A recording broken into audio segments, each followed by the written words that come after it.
Olá pessoal, eu sou Janaina Marticelli, vocês estão no canal Floricultura e Pastagens. E hoje nós vamos a mais um episódio do nosso quadro Produtor Pergunta, Eu Respondo. Espera a vinheta que seu vídeo já vai começar.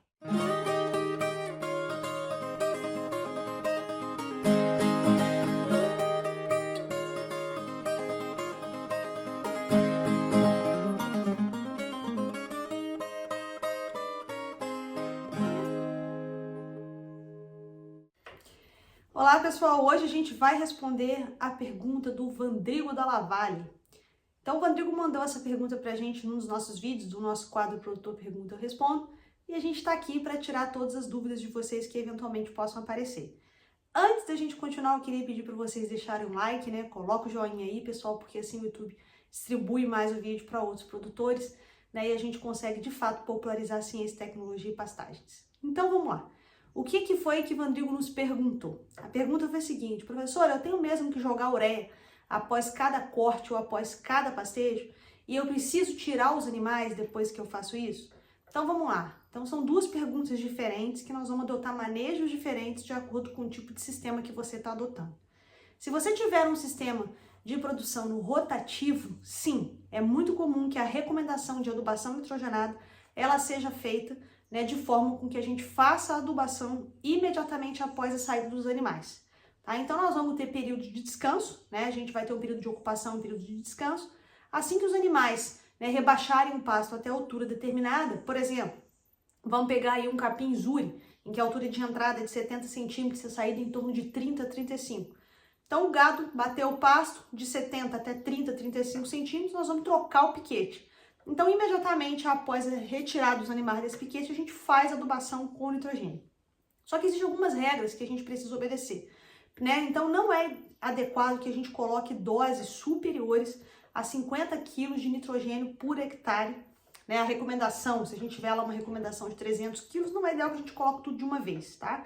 Por quê? Porque a planta ela não responde acima disso e, além disso, o nitrogênio se perde muito por volatilização e lixiviação. Então, não é adequado que a gente faça aplicações com doses que seriam equivalentes a 50 kg de nitrogênio por hectare ano. Porque como é que a gente faz essa aplicação de nitrogênio?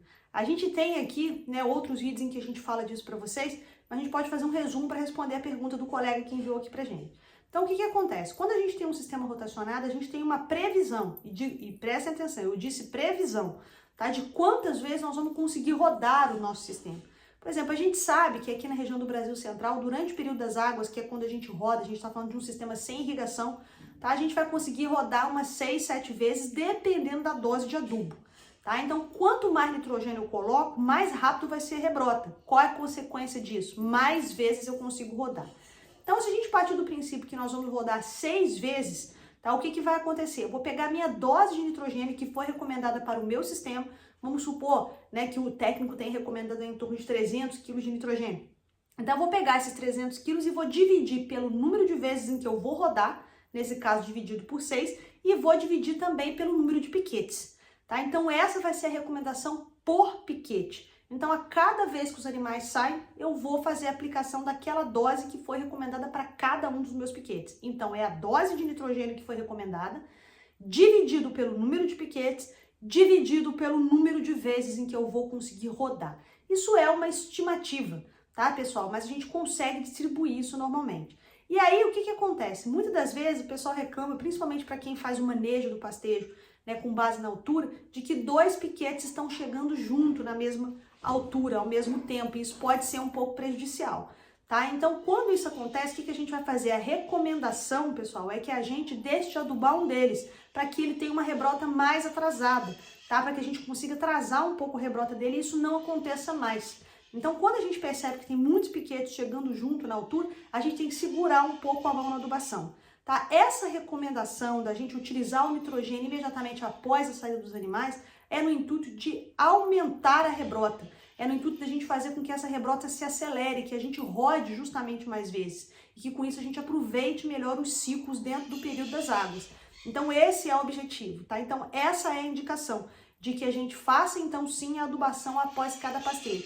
Se você tem uma capineira, né, você trabalha aí com capim elefante ou capiaçu, por exemplo, também é extremamente recomendado que você divida essa dose. Então a gente sabe que o capim-azul vai dar 3 cortes por ano se a gente estiver trabalhando com ele para silagem. Então após o corte é muito importante que a gente faça assim essa adubação de cobertura, dividindo essa dose de nitrogênio nas 3 aplicações, lembrando, tá, pessoal, que não é interessante que a gente faça aplicação de doses superiores a 50 equivalentes, tá?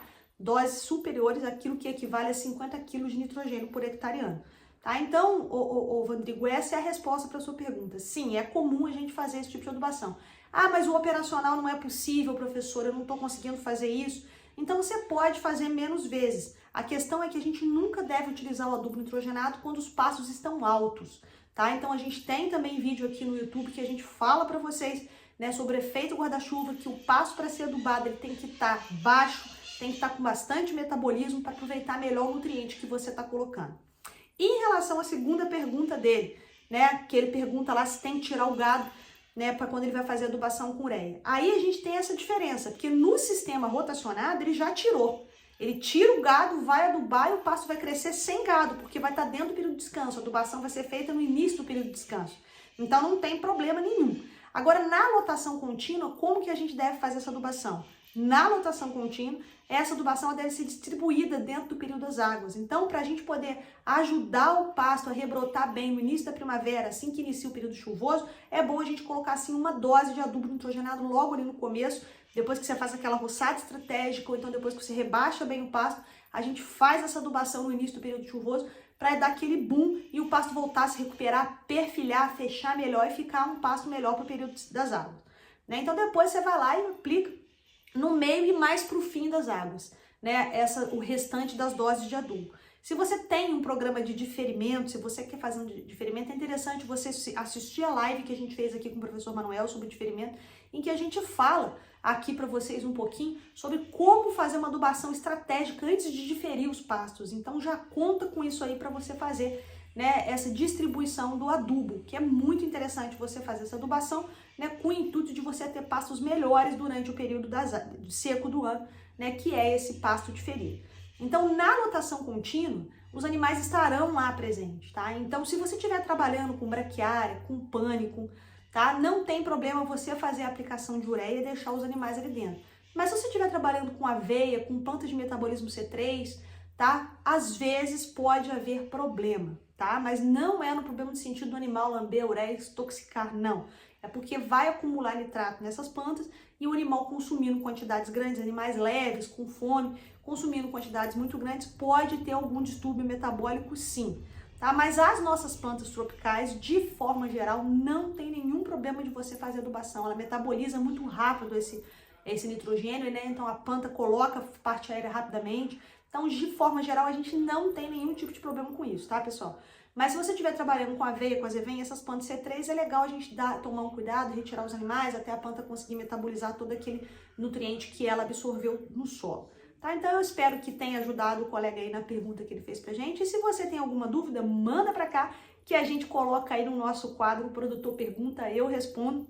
E a gente tá junto para fazer a nossa pecuária crescer e realizar o sonho que eu tenho, que todo mundo sabe, que é que a gente não tenha nenhum hectare de pastagens degradadas no Brasil. Vamos recuperar nossos pastos para a gente fazer uma pecuária sustentável, social, ambiental e economicamente. E lembrem-se sempre, pessoal, seu pasto é lavoura, seu dinheiro é capim, no pasto é mais barato. Fiquem com Deus e até a próxima.